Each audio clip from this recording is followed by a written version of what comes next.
네, 오늘의 주요 뉴스는 이 표현의 자유, 여기에 제동을 건 영화 청년경찰 법원 결정문, 이 사법부의 최초 판단이라고 하는데요. 이 영화 제작사는 사과하고 재발 방지를 약속하라 하고 이렇게 화해 공고 결정을 내렸죠. 그래서 지난 6월 18일경 여러분들이 이 포털 사이트에 들어가셔서 중국 동포를 검색을 하게 되면은 관련된 뉴스를 많이 보실 수가 있습니다. 그 뉴스를 좀 보시면은요, 법원 영화 청년경찰 제작사 중국 동포에 사과해야 파이낸셜 뉴스, 그리고 법원 청년경찰에 중국 동포에 사과하라 권고 YTN, 영화 청년경찰 중국 동포에 사과하라 법원 권고 JTBC, 르뽀 우리는 범죄자 아닙니다. 중국 동포 혐오 영화 사라질까 아시아경제, 영화 청년경찰이 중국 동포에게 사과한 이유 국민일보, 박서준 강하늘 영화 청년경찰에 법원 중국 동포에 사과하라 조선일보, 법원 중국 동포 비하 논란 영화 청년경찰에 사과 권고 서울신문 등 많은 언론들이 이 관련 뉴스를 전한 것을 볼 수가 있습니다. 바로 6월 18일 이 한국 언론에 관심을 끈 이 중국 동포 관련 뉴스였습니다. 2017년 8월 9일 개봉한 영화이죠. 청년경찰. 이 개봉이 되자마자 중국 동포 혐오 표현으로 이 한국 사회의 뜨거운 이슈가 되었습니다. 이 중국 동포들은 이 대책위원회를 구성을 하고 이 청년경찰 영화 상영을 당장 멈춰라 뭐 이렇게 금지를 촉구를 했었습니다. 문제시가 되었던 것은 이 중국 동포, 일명 이 조선족 조직 폭력배들이 대림동을 근거지로 이 가출한 청소년 여성을 납치해서 이 남자를 적출해 불법 매매하는 이야기도 나오고요. 또 중국 동포를 너무 비하하고 혐오스럽게 묘사했다고 이렇게 판단을 했기 때문에 그렇습니다. 그리고 이 제한중국 동포 사회의 중심 상권으로 이렇게 부상하고 있는 대림동을 범죄 서굴로 보이게 해서 이 지역 이미지도 크게 실추를 시켰습니다. 이 실제 있지도 않은 상황을 이 영화라는 이름 아래 특정 집단을 범죄 집단으로 몰아갔던 것에 대해 상당히 분노를 낳게 한 것입니다. 또한 이 청년경찰보다 더 심한 이 범죄도시라는 영화가 역시 또 가리봉동을 배경으로 이 중국동포 조직 폭력 이야기를 다루는 이런 영화가 추석 명절을 기해서 개봉을 한다, 또 이런 뉴스가 나오자 이 영화 청년경찰 상영금지 촉구가 더 거세졌다 이렇게 말씀을 드릴 수가 있겠습니다. 이 청년경찰 이 영화에 대한 분노, 비단 이 영화뿐만이 아니었습니다. 2010년대에 들어서서 이 한국 영화계에는 2004년에서 2007년 사이에 가리봉동, 대림동, 안산, 원곡 등등에서 벌어지고 있는 이 사건을 모티브로 해서 이 중국 동포 밀집 거주 지역을 이 차이나타운이라 이 배경으로 해서 이 느와르 작품, 그러니까 느와르, 말이 좀 어렵죠? 이 암흑가를 배경으로 한 이 비정한 이 범죄 영화를 뜻합니다. 이 느와르 작품을 쏟아내기 시작을 했습니다. 그러면서 이 조선족은 이 연변거리 등 이 느와르 작품의 어떤 조연 역할로 이렇게 등장을 하다가요, 점점 더 이 야만적이고 잔인한 범죄자, 그리고 청부 살인업자, 또 인신매매, 조직 폭력배 등으로 묘사되어서 아주 혐오감을 불러일으켰습니다. 영화를 본 일반인들, 특히 일반 한국인들의 이 조선족 하면은 이런 부정적인 인식을 먼저 떠올리게 되는 것이 바로 이런 영화 때문에 그렇지 않냐 하는 이런 이야기도 많이 나왔죠. 게다가 이 한국 영화계는 사회적 약자인 중국 동포를 악역으로 이용하고 있다, 이런 비판까지 나왔습니다. 중국 동포들도 더 이상 참고 볼 수 없다라는 이런 공감대가 형성이 돼서 이 불만이 표출되었던 것이죠. 그러면 이 청년경찰, 이 영화 속에 나와 있는 장면, 어떤 부분이 문제가 되었는지 한번 짚어보도록 하겠습니다. 네, 이게 첫 번째 영어 장면입니다. 10대 가출 청소년을 납치해서 이 대림동에 끌고 가 강간을 하고 이 배란 주사를 강제로 넣은 장면입니다. 이 허름한 이 차림의 조선족이 이런 범행을 대림동에서 저지르는 것으로 이렇게 묘사하고 있는 건데요. 그때 이 조선족, 깡패라고 그럴까요? 이렇게 얘기를 합니다. 이 10대 청소년 여성을 강제로 뉘어서 주사기가 많이 들어있는 허리에 찬 이 가방에서 주사기를 꺼내 입으로 마개로 열고요. 약 먹자 하고 이 주사기를 배에 넣는 장면이 나옵니다. 그리고 또 나중에는 이 보고 뭐 알 많다 뭐 이런 그 배란을 두고 하는 얘기죠. 뭐 이런 또 이야기도 나옵니다. 이게 두 번째 장면은 이 주인공들이 택시를 타고 범인이 사라진 곳을 추격을 하다가 이 대림동 입구로 들어가면서 서로 나누는 이야기입니다. 이 대림역 12번 출구 그 앞부분이 아주 뚜렷하게 영화 속에서 나와서 누가 보더라도 저도 대림동이구나 하는 걸 알 수 있었는데요. 이 문제의 영화 속 대사는 이렇습니다. 택시 기사가 얘기합니다. 학생들 대림동 다 왔어요. 그러니까 주인공 일이 와 한국에 뭐 이런 데가 다 있어. 주인공 2가 또 말합니다. 간판 좀 봐. 중국이야. 이 처음부터. 그러니까 택시기사 얘기가 여기서 이제는 문제가 되는 거죠. 학생들 이 동네 조선족들만 사는데 밤에 칼부림도 많이 나요. 여권 없는 범죄자들도 많아서 경찰들도 잘 안 들어가요. 웬만한 사람들 길거리 잘 다니지도 마세요. 결국은 이 대림동이 이 범죄 소굴이라는 것을 이 택시기사 경찰들도 무서워서 함부로 다니지 못하는 아주 그런 곳이라는 것을 이 택시기사 말로 이렇게 표현을 한 것입니다. 두 번째 장면이에요. 어두침침하죠. 네, 이 조선족 깡패라고 할 수 있는 이런 사람들이 기거하면서 함께 생활하는 그런 장소인데요. 이 영화에서는 나오는데 이 너무 어두워서 장면이 나와 있지 않습니다. 그러니까 이 조선족 그 깡패들이 이제는 누워있는 이 돼지 우리떼와 같이 떼지어서 누워있는 이렇게 잠자고 있는 장면입니다. 그래서 하나의 이런 장면들도 이 조선족을 야만적이게 보이게 하고 이 폄훼한 장면이다 뭐 이렇게 그냥 지적을 하고 나왔습니다. 영화 이 청년경찰 문제를 중국 동포 사회에 알리는데 저희 동포 세계 신문도 나름 한몫을 했습니다. 8월 17일이죠. 8월 9일 개봉이 되고 나서 8월 17일 저희 동포 세계 신문에 한번 제보가 들어왔습니다. 이 영등포의 도시산업선교회 진방주 총무 목사님께서 이 영화를 보고 이게 영화가 상당히 문제가 심각한 것 같다.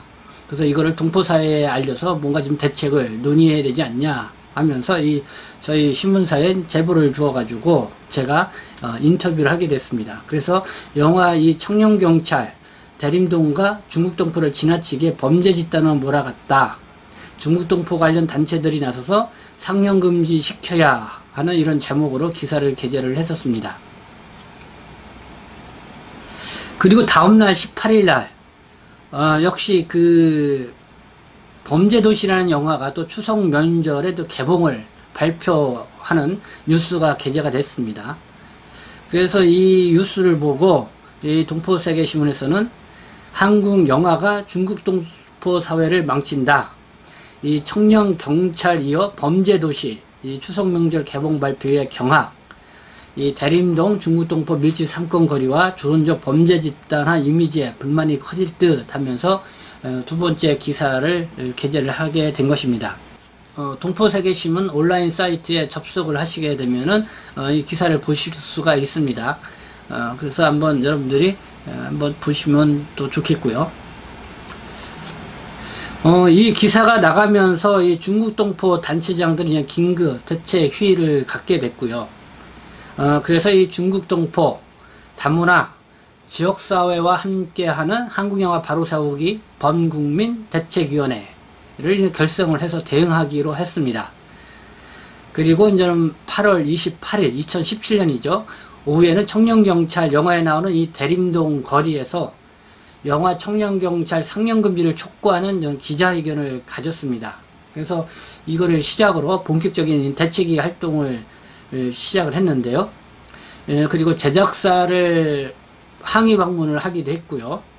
또 국회 앞에서 1인 릴레이 시위도 했고요. 그리고 국가인권위원회에 진정서를 제출을 했습니다. 그리고 우선 저는 2017년 12월 29일이죠. 서울중앙지방법원의 제작사를 상대로 1억 원의 그 손해배상 청구 소송장을 접수를 하게 되었습니다. 뭐 그때 1억 원 손해배상 청구 소송을 했지만은 사실 그 궁극적으로 얻고자 했던 것은 이 중국 동포들 이주민에 대한 혐오를 주장하는 이 인종차별적인 표현에 대해서 이 제재 필요성을 좀 알리겠다, 이런 측면이 강했습니다. 그때 이제는 이 변호사의 이야기를 들어보면은 정확하게 피해본 사례와 거기에 손해배상을 청구를 해야만 이 성립이 된다고 해서 결국은 이 동포 단체들 간에 1억 원 손해배상 청구를 해서 소장을 만들게 됐고요. 그러니까 앞서서 이 궁극적인 목적은 이 중국 동포에 대한 혐오를 주장하는 이 영화 더 이상 상영을 못하도록 막아야 된다. 여기에 대해서 여러 가지 사회적으로 공감대를 형성을 할 수 있는 어떤 그런 필요성을 제시하기 위해서 결국은 최대한 할 수 있는 것이 그때는 시선의 척이 이제는 법원에 소송을 하는 것이었습니다. 이로 인해서 이 한국 언론에서는 이 표현의 자유를 어디까지 허용하느냐가 또 주요 관심으로 떠올랐고요. 마침 소송 1년 반 만에 법원은 항소심인 2심에서 청년경찰 영화 제작사는 중국 동포에게 사과하라는 화해 권고 판결을 내고요. 4월 2일 확정 판결을 했습니다. 1심에서는 표현의 자유 이거를 들어서 기각이 되었는데 항소를 해서 2심에서는 이렇게 중국 동포에게 사과하라고 하는 그런 내용의 화해 권고 판결을 받게 된 것입니다. 그래서 이번 이 소송을 이인받은 이주민센터 친구가 6월 18일 이 보도자료를 발표를 했습니다. 이 발표한 보도자료인데요. 한번 그 내용을 보도록 하겠습니다. 법원이 영화 청년경찰의 제작사 무비락에게 조선족 동포에 대한 부정적 묘사로 인하여 불편함과 소외감을 느꼈을 원고들에게 사과의 뜻을 전하고 앞으로 영화를 제작함에 있어서 관객들에게 특정 집단의 편견이나 반감을 일으킬 소지가 있는 혐오 표현은 없는지 여부를 충분히 검토할 것을 약속하라고 권고를 했다. 원고에게는 위자료 청구를 포기할 것을 또 권고했다. 원고와 피고는 이러한 법원의 화해 권고 결정을 수용하여 최종 확정되었고 영화 제작사 무비락은 지난 4월 원고들에게 공식적으로 사과하고 재발 방지를 약속하였다 라고 이렇게 밝혔습니다. 그리고 보도자료에는 이 법원 판결문과 또 제작사의 사과문을 첨부를 했는데요. 이 제작사 무비락이죠. 영화 청년경찰을 제작한 회사 이 화해 권고 결정에 따른 사과문이라는 이런 제목으로 이렇게 사과를 했습니다. 이 본사는 영화 청년경찰의 본의 아니게 조선족 동포에 대한 부정적 묘사로 인하여 불편함과 소외감 등을 느꼈을 원고들께 사과의 뜻을 전달드립니다. 또 본사는 앞으로 영화를 제작함에 있어 관객들로 하여금 특정 집단에 대한 편견이나 반감을 일으킬 소지가 있는 혐오 표현은 없는지 여부를 충분히 검토할 것을 약속드립니다. 짤막한 또 사과와 또 입장문이었습니다. 이렇게 해서 이 영화 청년경찰 이 소송 문제는 매듭을 짓게 되었는데요. 이번 소송 결과에 대해서 이 이주민센터 친구는 보도자를 통해서 이렇게 입장을 밝혔습니다. 이번 법원의 결정은 영화 제작사가 의도하지 않았더라도 사실과 다른 내용으로 외국인 집단에 대한 부정적 묘사를 하였다면 이에 대해 사과할 필요가 있다고 인정한 사법부의 최초의 판단이라는 점에서 의미가 있다 이렇게 밝혔고요. 그리고 또 법원이 피고 제작사에게 사과에 그치지 않고 앞으로 영화를 제작함에 있어 관객들에게 특정 집단에 대한 편견이나 반감을 일으킬 소지가 있는 혐오 표현은 없는지 여부를 충분히 검토할 것을 함께 권고한 것은 그동안 영화를 비롯한 미디어와 언론에서 조선족 동포를 비롯한 국내에 체류하는 외국인에 대한 부정적, 혐오적 묘사를 무비판적으로 사용해오는 간행에 경종을 울린 것이라고 평가한다. 이렇게 입장을 밝혔습니다. 이번 청년경찰 이 소송에 있어서 화해 권고 결정이긴 하지만은요, 이 제작사가 원고인 중국 동포에게 사과하라고 이렇게 권고한 것은 상당한 의미가 있다. 그리고 이와 같은 일이 재발되지 않도록 재발 방지 노력을 약속하라 않고 이렇게 한 내용도 상당한 의미가 있다. 그래서 이 한국 영화계에 이 표현의 자유에 이 제동을 건 이 판결문이다. 뭐 이렇게 여러분들에게 말씀을 드리는 것입니다. 근데 이게 확정 판결이 4월 1일 날 났는데, 근데 6월 18일, 이 한참 후에 지나서 이 사실을 알린 겁니다. 그래서 이주민센터 친구, 센터장인 조영관 변호사에게 왜 4월 1일경 확정 판결문이 나왔는데 왜 이렇게 뒤늦게 안 일렸느냐 좀 궁금해서 물어봤습니다.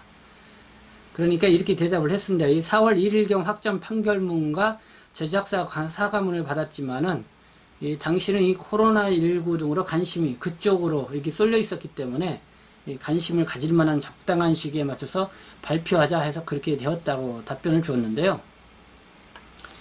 지난 5월 25일이죠. 미국에서 경찰에 의한 플로이드 흑인 사망 사건이 발생했습니다.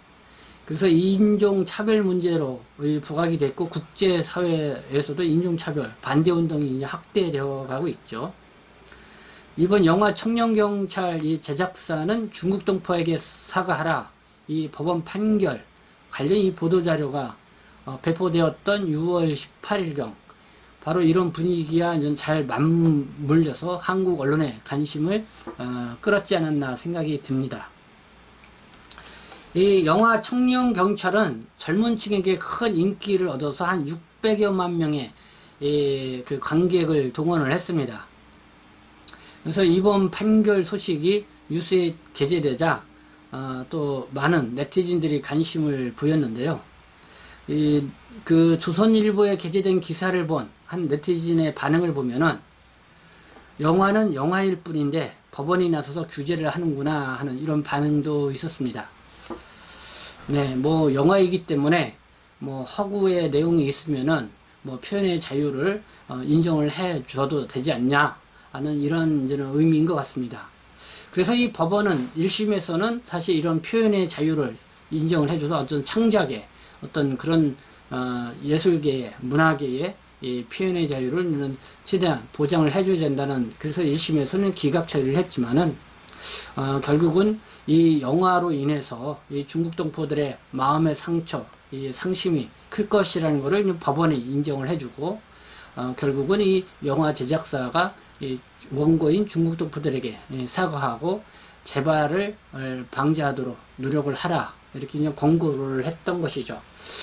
그래서 앞으로 이 영화계나 여러 가지 문화계에서도 이 특정 집단에 대해서 이렇게 혐오 표현을 불러일으키고 어쨌든 정신적으로나 어떤 여러 가지로 피해를 줄 수 있는 요지가 있다고 하면은 아마 그런 표현에 대해서는 이렇게 제재를 가하는 것이 앞으로는 제도적으로 법적으로 제도적 마련을 해 나가는 것이 앞으로 다음 해 나가야 행보가 아닌가 생각이 듭니다. 네, 중국 동포 사회에서는 2017년 이 8월부터 아니면 12월까지 아주 동포 사회에 큰 관심을 모았던 건데요. 지금은 많은 분들이 좀 잊혀진 감이 있지 않아 있습니다. 그러나 이번에 이렇게 법원 판결로 인해서 다시 한번 그때 상황을 이렇게 정리를 해보고 여러분들에게 전달을 해드렸습니다. 그리고 저희 동포세계신문의 이 청년경찰 이렇게 검색을 해보면은 그 당시에 쭉 상황을 쭉 전개해왔던 거를 또 이렇게 정리를 해놔서 올려놓은 게 있기 때문에 여러분들이 또 참조해서 보시면 좋을 것 같습니다. 네, 지금까지 시청해 주셔서 감사합니다.